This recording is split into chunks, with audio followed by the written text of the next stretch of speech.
Speakers are the most important piece of equipment after the room in any hi-fi system. Even though I have reviewed many different speakers, I haven't done one here on the channel, a thing that will now stand corrected.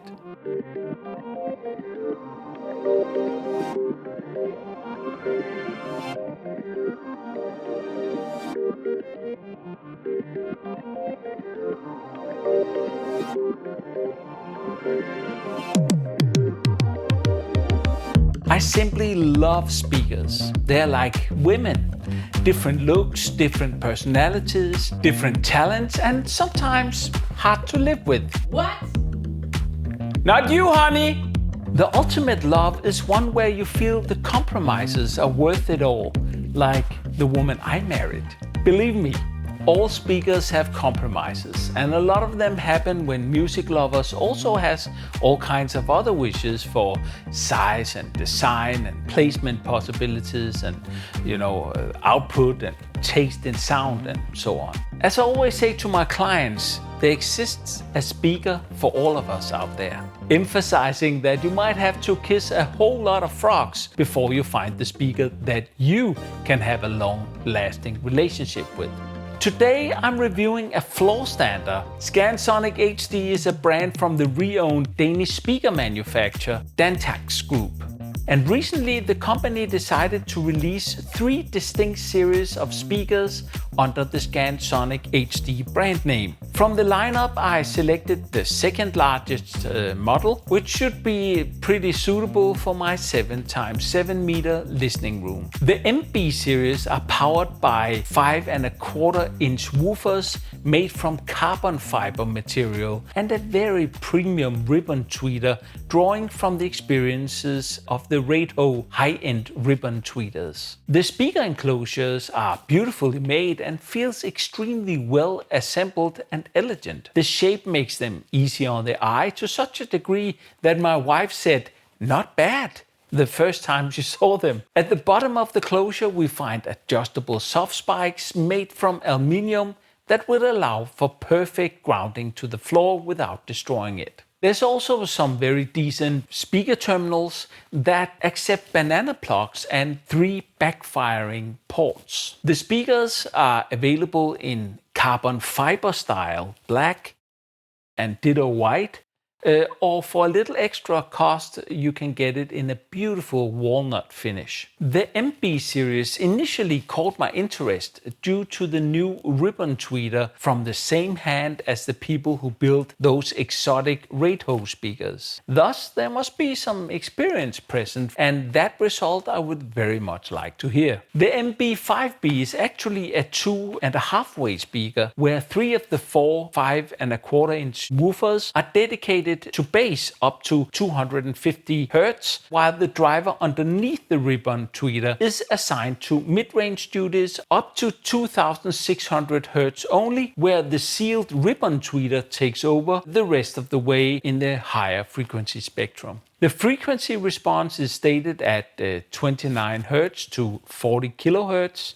Nominal impedance is 4 ohms. Sensitivity is 90 dB at 1 watt measured at 1 meter. So this is a speaker with a good sensitivity that should be able to play well with even relatively moderate high quality power amplifiers. Let's first talk a little about what a ribbon tweeter is and what the advantages and disadvantages are in comparison with dome tweeters for those of you that might wonder. Use the chapter feature in the player if you want to skip this part. The ribbon tweeter was born at about the same time as ribbon microphones. It's a design that eliminates just about every element of the traditional driver. It has an ultra-thin metal membrane that is incredibly light, flexible and suspended in an electromagnetic field. Depending on the manufacturer's original design, the thin aluminium foil can be either folded, pleated or a straight strip. You have powerful magnets that surround the aluminium strip, which is then wired to the transformer. Once the signal reaches the aluminium ribbon, the ribbon develops a magnetic field, moves in response to the input signal and then creates sound waves. Not all ribbon tweeters are designed like this, but the same principles apply. Ribbon tweeters are easily 10 times lighter than dome tweeters and have virtually no inherent structural strength in themselves, as they are driven evenly over their entire surface and move in response to an adjacent magnetic system, which, so to speak, charges the field. It also means that they can be very sensitive and break easily if not protected well. In contrast, dome tweeters need a suspension to work, which introduces more mass and even more when they have ferrofluid in the coil slot. This makes them much more difficult to control, which can introduce high-frequency resonances, which under the right circumstances can be quite audible. Of course, there's also similar high-end dome tweeters made from ultra-lightweight exotic materials that overcome some of the problems that heavier dome tweeters can have. The flexibility and very low mass of ribbon tweeters gives the potential for lightning fast responsiveness and theoretically an opportunity to reproduce finer details combined with an incredible transient response where all the small rapid dynamic changes in live instruments can be reproduced with a sensitive integrity. While ribbon tweeters this way might seem like the obvious choice for any speaker, there are some drawbacks as well. For example, really low impedance. They are also extremely difficult to make, and if they are to be really good, they are also extremely expensive to manufacture. On top of this, they are limited to the higher frequency ranges only, where many dome tweeters can go much further down, thus meeting a woofer more easily without being moved out of their comfort zone. They simply make more sense in three-way systems, which present its own unique challenges with face and speaker placement. Like the sound we hear in the background from my little dog Aslan, the sound character is of course also different from speaker to speaker. After experimenting with the placement and amplifier combinations for a longer period of time, I ended up settling with a combination of a Lyngdorf processor and the Evolution 1 monoblocks. The sources used for the listening sessions are mostly Tidal and ripped files delivered by Rune directly to the built-in media player in the Lyngdorf MP5B, acting directly as an endpoint. Almost all test tracks I use here can be found on the Stjernholm Reviews Sonic Snacks playlist available on your favorite streaming service. Find the link in the description below and listen with me. The set of MB5Bs I received from the manufacturer was already burned in and ready for critical listening. I set them up where I usually have my reference Technics SBR1 speakers placed, where they play with a nice neutral balance. So I reckon the same placement of the MB5B is a good starting point with some toe in towards the listening position to minimize early reflections. The listening room here is about 7 × 7 meters. There is 2.4 meters to the ceiling, and there's a good 2.5 meters between the speakers and the same distance to my ears. As always, I listen at what I call relatively realistic levels, which places demands on the dynamic ability in particular. The first track picked from the Sonic Snacks playlist is Claire Martin's version of Black Coffee that boasts a almost violent bass and crisp dynamic piano and a great vocal. The powerful bass was presented rather muddy and called my instinct to try to use some room correction. After running the guided room perfect calibration procedure with the MP5B, I am now hearing a significantly more balanced presentation from the speakers, where the bass definition just cleared up, but still felt a little muddy to my liking. I therefore experimented a little bit with the EQ in Rune to figure out what was causing it, leading to a few dBs of dip softly around 200 Hz, which brought the bass balance closer to my preferences. I could also have achieved a similar result just by moving the speakers further out from the back wall, but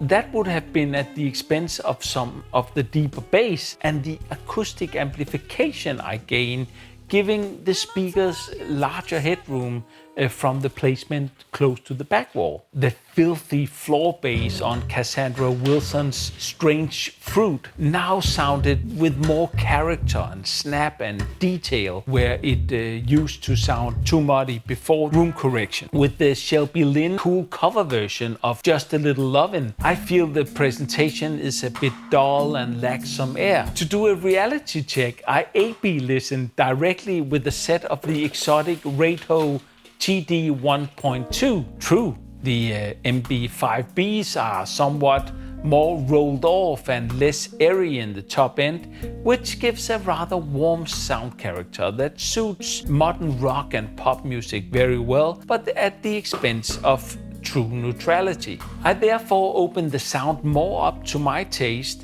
by adding a high shelving filter that lifts just about 2 dBs from around 3200 Hz and up, which adds more of the air I missed compared to my reference speakers and the Raidho TD1. The result is that now I listen with perfect room correction, and in addition a voicing filter that I copy onto the Lingdorf MP50 before I really felt comfortable with the balance. Of course, this has to be seen in relation to my room and my speaker reference that I naturally compare everything else against. Initially, it indicates to me that the MB5B may be less optimal in my room or tuned to a particular sound character by the designers. It's always interesting to experience how two speakers can perform very differently in the same room, placed in the same location and used with the same equipment. Just as importantly, you need to understand how the ears are viewing the world. I often strongly disagree with other reviewers, not because they are necessarily wrong, but simply because I might have a completely different set of classic hi-fi values than, say, a reviewer that only listens to a narrow genre of distorted electronic music. The only thing you can use my impressions for is to get curious and over time check out some of the same stuff and see if you agree with my findings in order for you and I to get on the same page. This can also help you to translate my experiences to something that applies to you. As you might have discovered by checking out the Sonic Snacks playlist, I'm quite broadly based with music. However, I rarely manage to listen a lot to popular music of this age, simply due to its overcompressed and lifeless,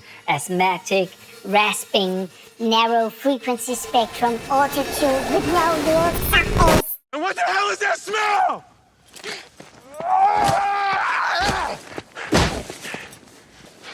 But I ain't mad.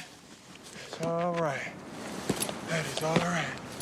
And when those things are played on systems tuned for realistic, neutral reproduction, they simply just reveal how awful it really is most of the time. If you're into that kind of modern day music, the MB5B is perfectly tuned and more enjoyable actually in those genres that more natural speakers, which I quickly confirmed by taking a trip up and down the latest popular summer playlist on Tidal. My IQ immediately drops at least 50 points to almost zero, some would say, at the sound of Lizzo and About Damn Time, which renders on the MB5Bs with a bold, punchy and impressively heavy bass that sets the whole living room in party mode with crisp vocals and a big, wide, maybe slightly unfocused and very compressed sound, edging me to dance naked, along with the consideration of whether I might be asexual or need to get some tattoos. This feeling the MB5Bs delivers with ease and impressively from a sleek, elegant body that does not dominate the living space. So at that point in the listening session, I'm on the verge of concluding that the MB5Bs are more athletic party boys than actual high-fidelity communicators of the most delicate acoustic performances. But wait, there's more.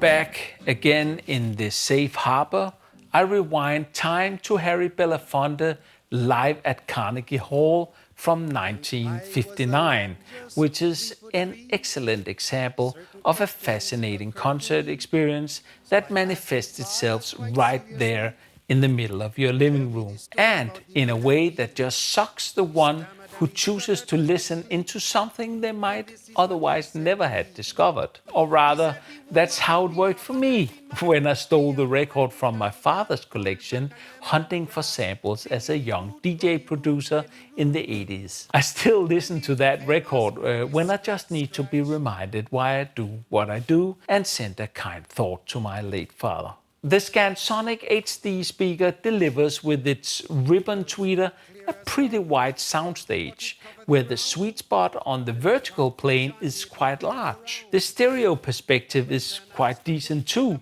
but probably not the most accurate or deep. Again, remember I say this with my reference speakers in mind, that with the coaxial mid-range treble driver is sublime in this very discipline, but it all happens in a very narrow sweet spot. On the other hand, the sweet spot with the MB5Bs are nice and big, which makes it possible for more people to listen pretty focused at the same time, or just have a more relaxed relationship with the listening position, something that many will probably appreciate and not least find more family friendly. The more I listen, the more satisfied I become with the soundstage. On classical and opera pieces I know well, it delivers a relatively good depth and really just lacks more of the sharp image definition I experience on my 3 times more expensive reference speakers. On Danish singer Hanne Bol's cover of After Midnight from the album Outtakes, there is a terrific atmosphere that is conveyed perfectly, punch and juice and power, and lots of music to be had with this setup. Turning up expectations to give the MB5Bs a thorough run with more critical hi-fi ears on, I go and pick a selection like The Man I Love with Herbie Hancock together with Joni Mitchell. And here I get a rather harmonious, rounded performance that does not have the same dynamic bite, clarified by a direct comparison with the 3 times as expensive TD 1.2, or my reference speakers for that matter. However, it does not take from a rather delicious and musical communication that make me sit through the entire track. The good mood transports me directly into the arms of Carrie Brems with her Sangen om fyret ved Torneham, which in English means the song about the lighthouse at Torneham.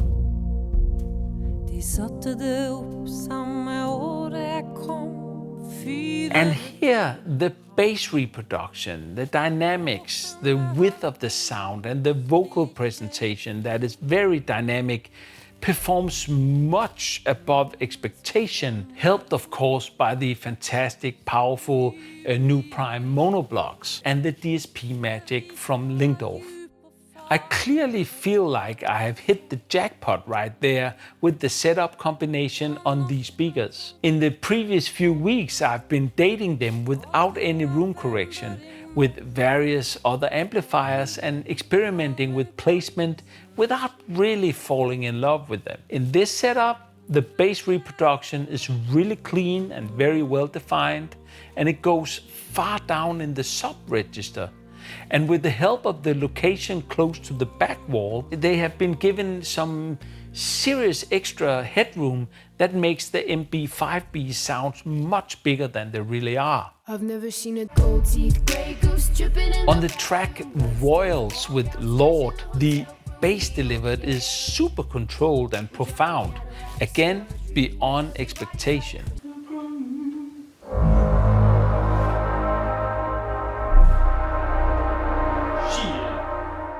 Another good, very low frequency check is the American DJ and sonic rapist Lawn on the track Folding. It's perfect for noticing how deep a speaker actually plays. On the ScansonicHDs, you might not get the very last octave, but in no way it feels castrated. The intention is clear, and that's what counts with speakers in this price range.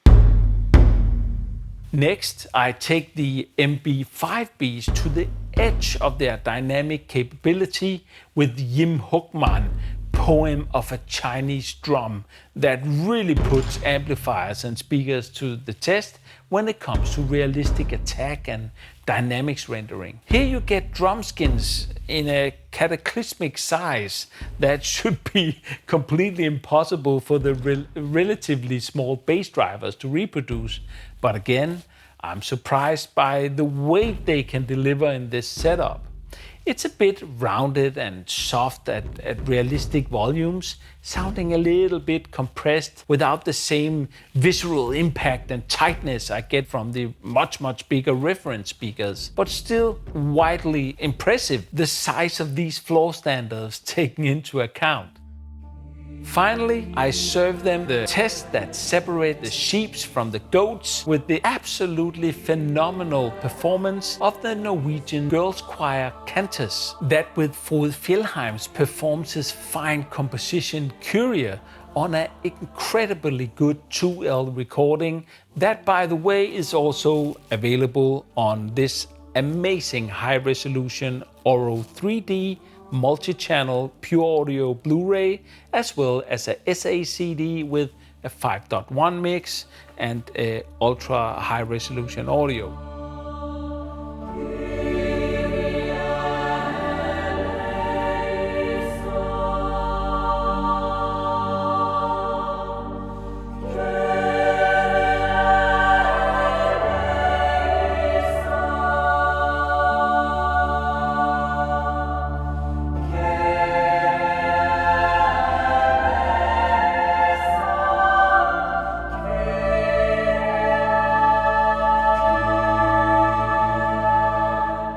To reproduce this amazing recording calls for linear phase and really fast treble drivers that are needed to keep things separate in order to be able to reproduce all the harmonies that arises without artifacts such as ringing, as we talked about in the ribbon versus dome tweeter segment. From the very first note, it's a warm, friendly and a bit soft sound that hits the eardrum.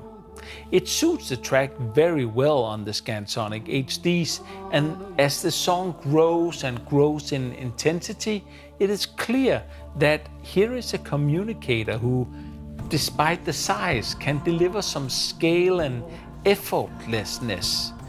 Even with complex music that, as long as we do not challenge the boundaries, delivers a large, beautiful, big soundstage and competent purity. The whole thing conveyed very well on the Scansonic, everything taken into account. Before I round off my listening session, I take a final sound bath in pure female hormones with the fascinating Chinese singer Tong Li. Unfortunately, almost impossible to find on the streaming services in the Western Hemisphere. 思念长往心事，不必东风凉。谁 The Scansonics delivers a highly balanced and intimate reproduction that led to an incipient erection due to the sonic release of vast amounts of female endorphins, and therefore immediately makes me turn off the room correction and the voicing filter on the linked off. Fortunately, it acts as a cold washdown and immediately reminds me that this speaker requires a little work to get to perform balanced, as I prefer it. But in return, it also holds incredible abilities and energy once it's found. Another testament to a great speaker is the lack of listening fatigue. In the months I've had the MB5B for testing, I've never felt listening fatigue. Even when playing it without any room correction or filtering or anything like that. It clearly testifies to a true inner quality and a potential for these speakers to become long-lasting music partners with music lovers around the world. Let's also just have a quick word about the optional front grille. These are put on magnetically. But unfortunately, I find that the construction has a fairly obvious negative effect on the sound, especially off-axis. So I would not recommend using it unless listening is focused with some toe into the listening position and naturally, of course, for protection when the speakers are not in use.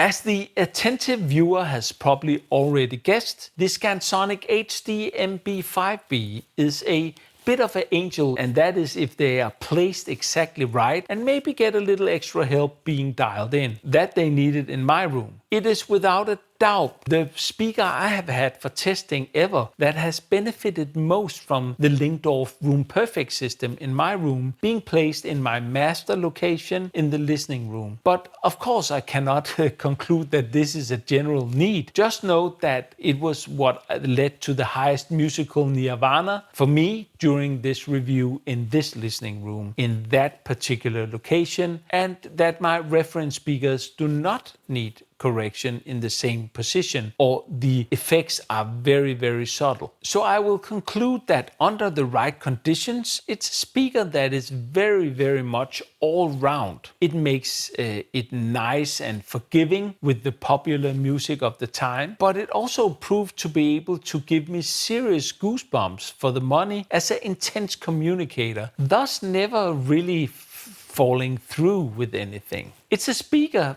for the whole family with an inherently great quality that can be combined with really good digital gear, preferably with built-in room correction options, as it seems to me as if it is excessively tuned towards musicality, which in this case just is another word for masking its true qualities in the pursuit of all-roundiness. After all, I succeeded in falling in love with the ScansonicHD MB5B during the test run, where it just grew and grew on me and was able to give me musical experiences that made me forget all about equipment and speakers. And that's a big thing. It's a speaker that offers a unique balance between musical competence, power, elegant design, and high-end music communication at a price that seems pretty decent. As always, just try the damn thing with the right to return it. And try it in your own room, and don't be afraid to experiment. Play your own music and just listen. The ears and the heart never lie in the long run. Thank you for watching. And please do help the mighty YouTube algorithm by liking and subscribing if you like more content like this. Stand by for the review score.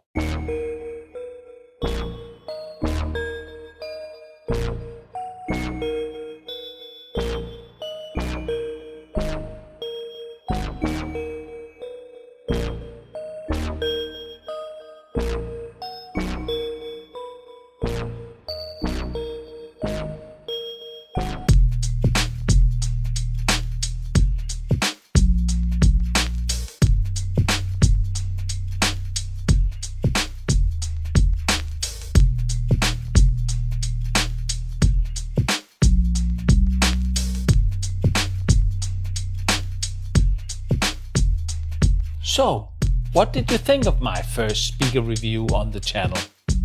Let me know what you think in the comments below.